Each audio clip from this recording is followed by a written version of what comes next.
Bienvenidos a una nueva edición de Expediente Fiscal, un programa que busca dar a conocer a detalle el trabajo que realizan los fiscales en su acción cotidiana para buscar que la justicia tenga el valor social que merece en nuestro país.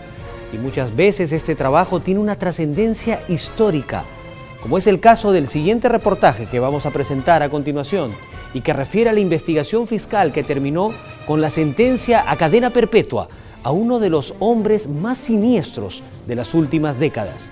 Me refiero a Abimael Guzmán, cabecilla de la organización terrorista Sendero Luminoso, una organización criminal que le quitó la vida a miles de peruanos. Veamos esta historia.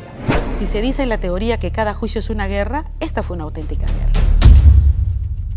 Evidentemente eran dos polos opuestos y al centro estaba el tribunal. Porque llegaron a haber bombas que estallaron en la puerta del Palacio de Gobierno. ¿Qué era lo que realmente era importante para que este juicio fuera contundente y eficaz?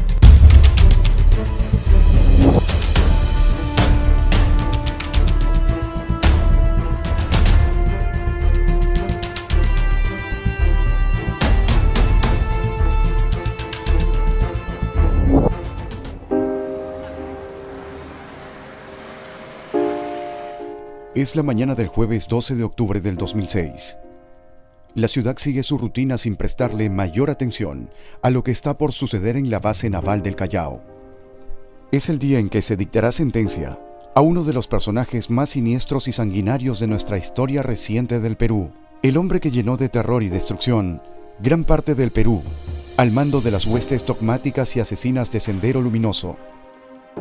Durante meses, un grupo de miembros de la Fiscalía ha puesto esfuerzo, profesionalismo y dedicación para lograr una sentencia ejemplar que haga justicia a todos los peruanos. Esta es la historia de cómo se logró dicha sentencia, una historia que es imprescindible conocer, la historia del megaproceso a Abimael Guzmán.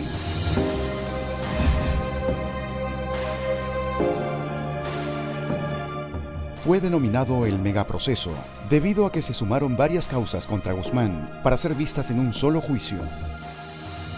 Y su importancia histórica radicó en darle la máxima sentencia posible al criminal que más daño le ha hecho al Perú. Sentencia que también debía incluir a la cúpula que lo acompañó en la dirección de la organización terrorista Sendero Luminoso. Entonces llega un sinnúmero, aproximadamente casi 1000 expedientes al sistema, de los que se veía que en muchos estaba acusado Abimael Guzmán, en muchos estaban acumulados gente de la cúpula, pero que no había un solo expediente. Sí, efectivamente la puesta en escena es el juicio, pero detrás de eso hay toda una producción, todo un trabajo previo, ni siquiera de días, semanas, sino de meses y hasta diría de años. Hasta que se llega a formar un solo gran caso que se llamó el megaproceso. Recordemos que habían pasado 14 años desde la última investigación policial. Entonces había que recuperar información de años atrás. Si bien venían preparando su destructiva incursión desde hacía casi una década, fue desde 1980 y durante más de 12 años que el Perú fue víctima de la barbarie de Sendero Luminoso. La espiral de violencia criminal desatada por este grupo terrorista trajo como consecuencia miles de millones de dólares en pérdidas, el éxodo de miles de personas escapando de la muerte, que abandonaron extensas zonas de nuestro territorio, y, sobre todo, el asesinato sin compasión de casi 40.000 civiles, policías y militares, de acuerdo a las cifras de la investigación de la Comisión de la Verdad. Veíamos día a día la situación tan grave que se veía ya en el departamento de Lima, porque llegaron a haber bombas que estallaron en la puerta del Palacio de Gobierno, aniquilamiento selectivo, matanza o coches bombas que estallaban a media cuadra cerca de la Fiscalía. Guzmán inició su vida pública como un opaco profesor de filosofía. Sin embargo, supo capitalizar la ascendencia sobre sus alumnos para darle forma a sus ambiciones de poder. La situación de abandono por parte del Estado, en que se encontraba la población de los Andes ayacuchanos, le brindó las condiciones para iniciar su demencial acción terrorista.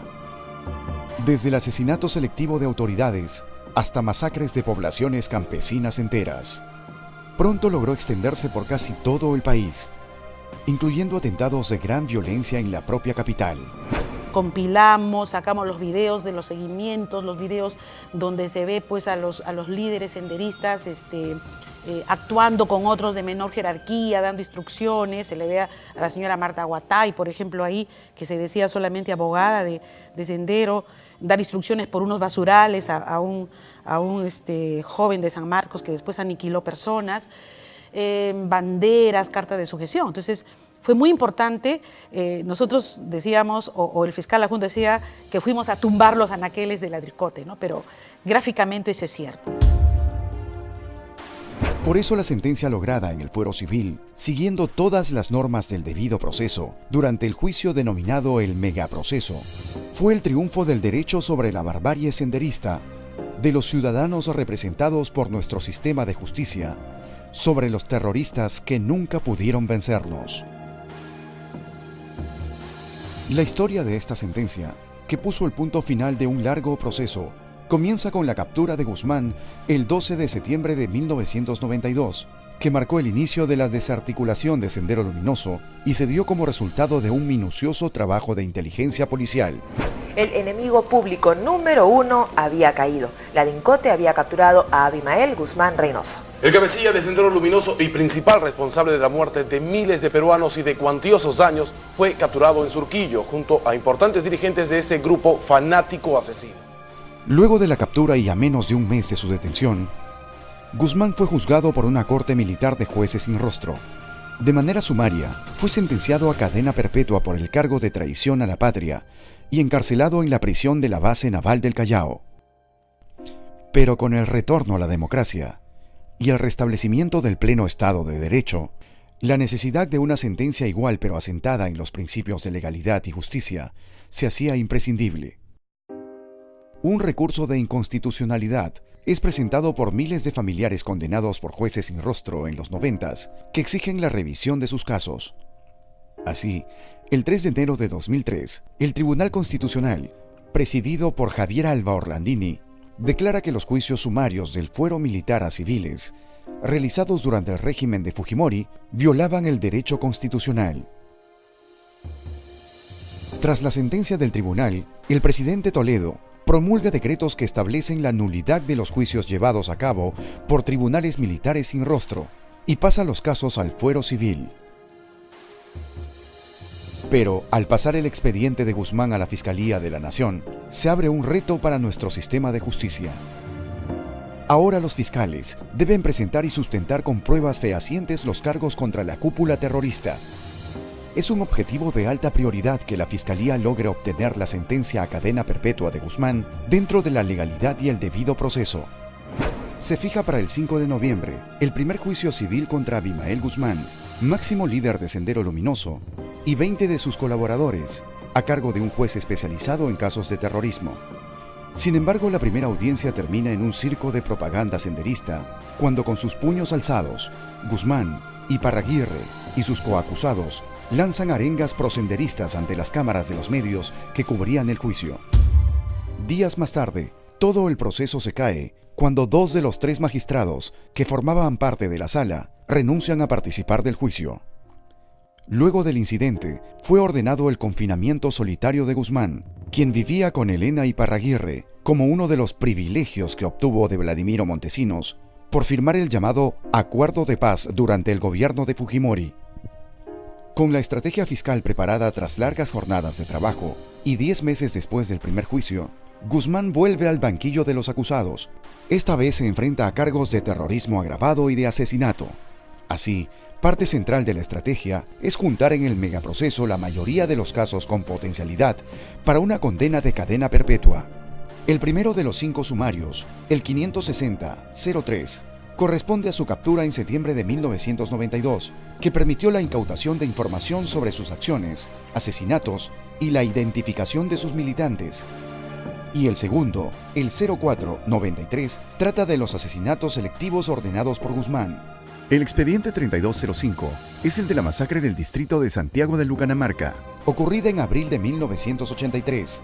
Guzmán ordenó el asesinato de 69 campesinos, entre los que habían ancianos, niños y mujeres embarazadas. Finalmente, los expedientes 105-95 y el 177-93 corresponden a la Academia Preuniversitaria César Vallejo como fachada para captar militantes y la utilización del periódico El Diario para propaganda. El expediente contiene decenas de testimonios, documentos y videos que registran los miles de atentados, asesinatos y emboscadas atribuidas a Guzmán y sus seguidores durante los años 80 y 90. La Fiscalía pide cadena perpetua para Guzmán y para los 10 integrantes de la cúpula de Sendero, y 25 años de prisión para 13 mandos medios.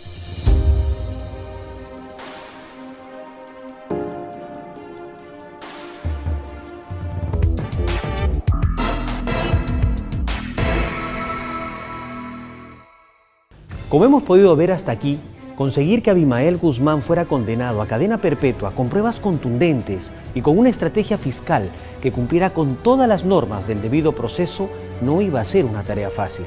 Requería de pericia profesional y mucho valor. En nuestro próximo bloque vamos a conocer cómo se concretó este esfuerzo en una histórica sentencia.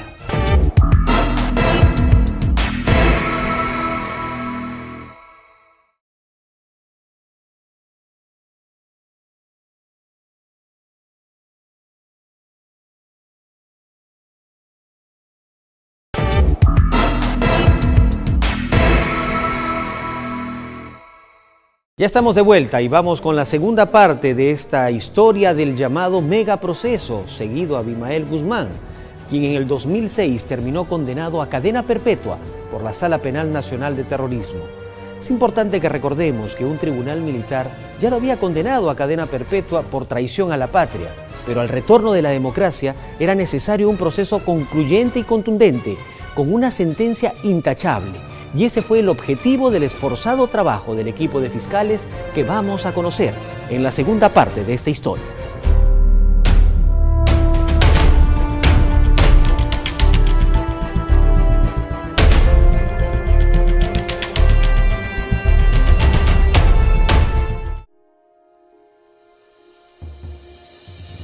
El 26 de septiembre del 2005, a las 10:45 de la mañana, comenzó el proceso bajo estrictas medidas de seguridad. 16 agentes policiales tuvieron a su cargo la seguridad de la sala. Los acusados fueron los primeros en llegar. Después, los periodistas, pero sin cámaras de video ni fotográficas, solo libretas de notas y lapiceros. Así lo dispuso la Sala Penal Nacional, que presidió Pablo Talavera, quien trata de evitar lo sucedido en el primer juicio. De este modo, 13 años después de su captura, la batalla judicial de la Fiscalía para darle una sentencia de cadena perpetua al líder de Sendero da inicio. Las pruebas sobre cada uno de los casos fueron recopiladas en tiempo récord por el equipo de la Fiscalía. No había duda sobre la ocurrencia de los hechos y la autoría por parte de miembros de Sendero Luminoso. Ahora el punto crucial del caso era demostrar la responsabilidad directa de Abimael Guzmán y su cúpula en cada uno de ellos. Sendero Luminoso, como muchas organizaciones criminales, se había cuidado mucho de no dejar huellas de la línea de mando en la ejecución de sus actos criminales. Ante este reto, la estrategia de la Fiscalía fue plantear la figura jurídica de la autoría mediata.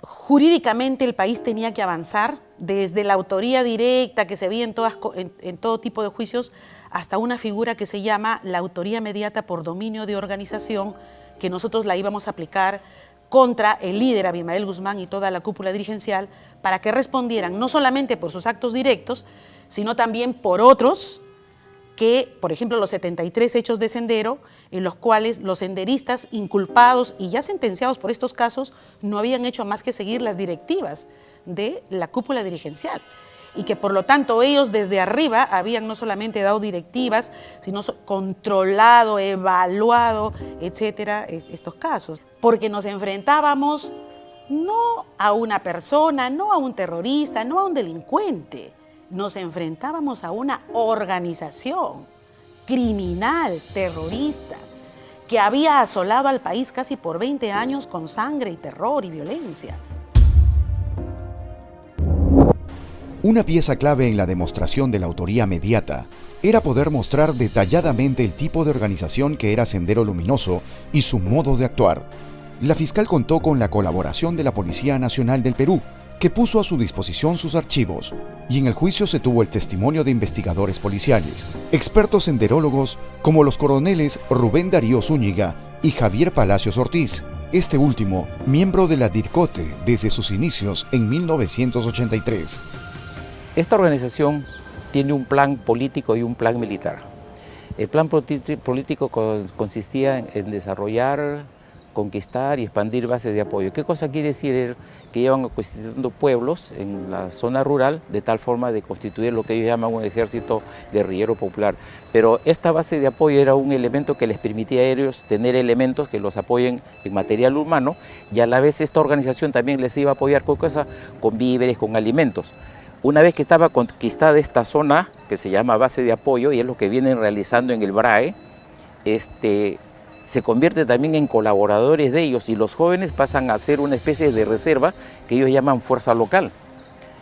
Y esta zona forman redes de colaboradores, redes de informantes, les proporcionan alimentos, y como están, en este caso del BRAE, por decirles, logran cobrar cupos por cuestión del narcotráfico, lo que les permite sobrevivir. Entonces las bases de apoyo son fundamentales para su trabajo rural, donde ellos llaman que forman su denominado Ejército Guerrillero Popular.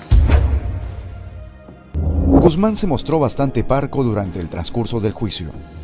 Sin embargo, era muy duro para el equipo fiscal enfrentar cara a cara a quienes eran responsables de la muerte de miles de peruanos, con la responsabilidad de demostrar la autoría mediata de esos crímenes y lograr una sentencia ejemplar.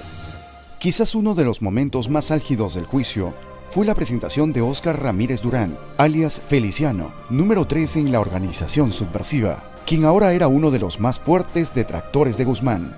Feliciano confirmó que Guzmán ordenó la matanza de los campesinos en Lucanamarca como una acción de escarmiento. Para la doctora Ibáñez, a la cabeza del equipo de la Fiscalía, lo más duro fue cuando recibió amenazas hacia su familia e incluso hicieron pintas senderistas en la fachada de su casa. Desde ese primer momento adopté lo que ya es un hábito de vida: cambiar horarios, cambiar rutas, ser absolutamente impredecible en eso, algo que hasta hoy soy. Para bien o para mal, hasta hoy soy. Esto la llevó a tomar una serie de precauciones para su seguridad, incluyendo la alteración permanente de su rutina. Esta medida la tomó incluso para el mismo día de la sentencia. Cambiamos a cada instante por medidas de seguridad, como le reitero, para evitar cualquier seguimiento, cualquier posible ataque del cual podríamos ser objeto. También se adoptaron medidas de seguridad desde la policía, al inicio solo para mi persona, hasta que se descubrieron más adelante, nos mandaron los reglajes a mi familia, sobre todo a mis hijas que eran adolescentes, y entonces ya se pidieron y se tomaron otras medidas de seguridad. La verdad que mi esposa y mis hijos son bastante contemplativos, muy comprensivos, a pesar de la magnitud del peligro, nos podía pasar algo a nosotros. Ese es el mayor temor de la familia, siempre nos decía tengan mucho cuidado. Tenía que dudar, sospechar de toda persona que se acercaba al vehículo, con la única finalidad de lograr nuestro objetivo, de salir adelante, ser objeto de algún atentado por parte del Sendero Luminoso. Gracias al tesón, a nuestra experiencia, a nuestro conocimiento sobre aspectos de seguridad. Yo quedé muy sorprendida de la respuesta de mis hijas. La mayor me dijo con una naturalidad y una frescura que es propia de un adolescente: mami, pero si nos quisieran hacer algo, ya nos hubieran hecho. Esto que te están haciendo es solo para asustarte, porque ya nos hubieran hecho. Porque cuando quieres hacer algo, no avisas. Y la menor me dice: anda y acábalos. No nos va a pasar nada, nosotros nos vamos a cuidar.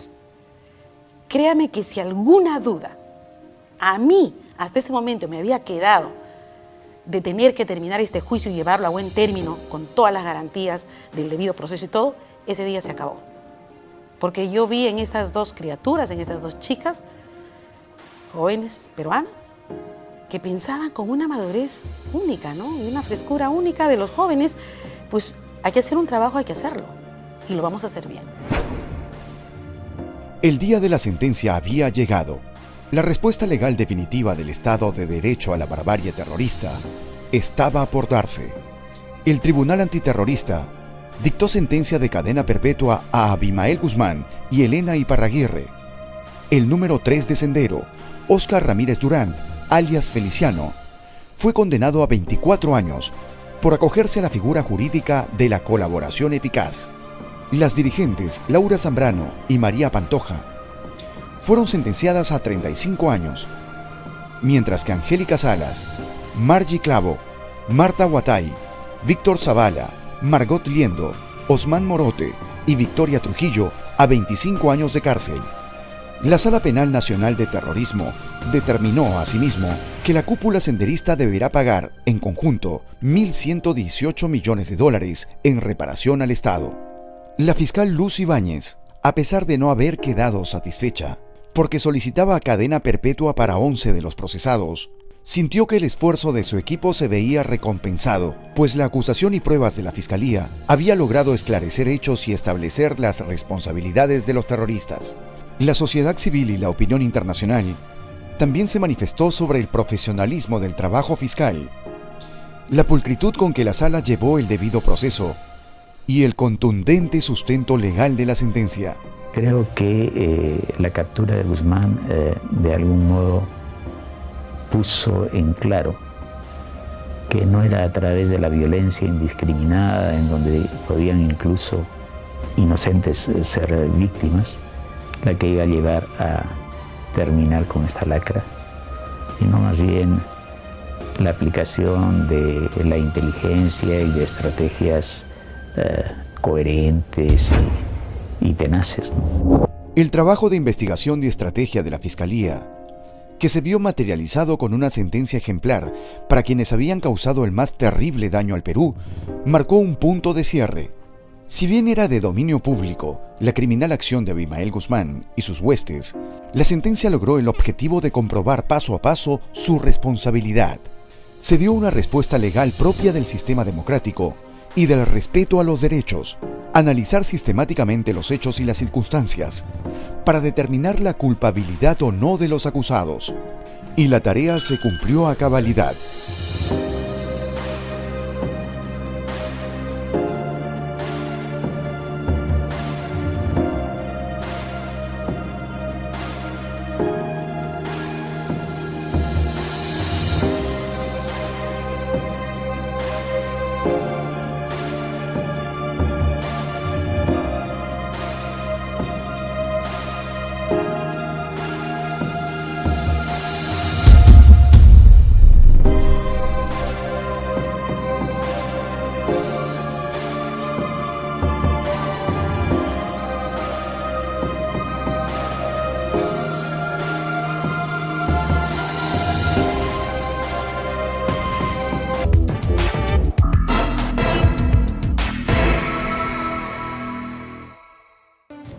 Esperemos que el programa de hoy no solo haya mostrado el valioso y valiente trabajo fiscal en este caso, sino que contribuya a que muchos jóvenes que no vivieron directamente esta época de terror puedan conocer mejor la historia de nuestro país para que no se repita. Una historia de la que el Ministerio Público también forma parte. Y antes de despedirnos, recuerden que pueden utilizar la línea gratuita 0800-0025 que aparece en pantalla. También pueden hacerlo a través de la página web del Ministerio Público, www.fiscalía.gov.pe. Nos vemos en una nueva edición de Expediente Fiscal. Chao, cuídense mucho.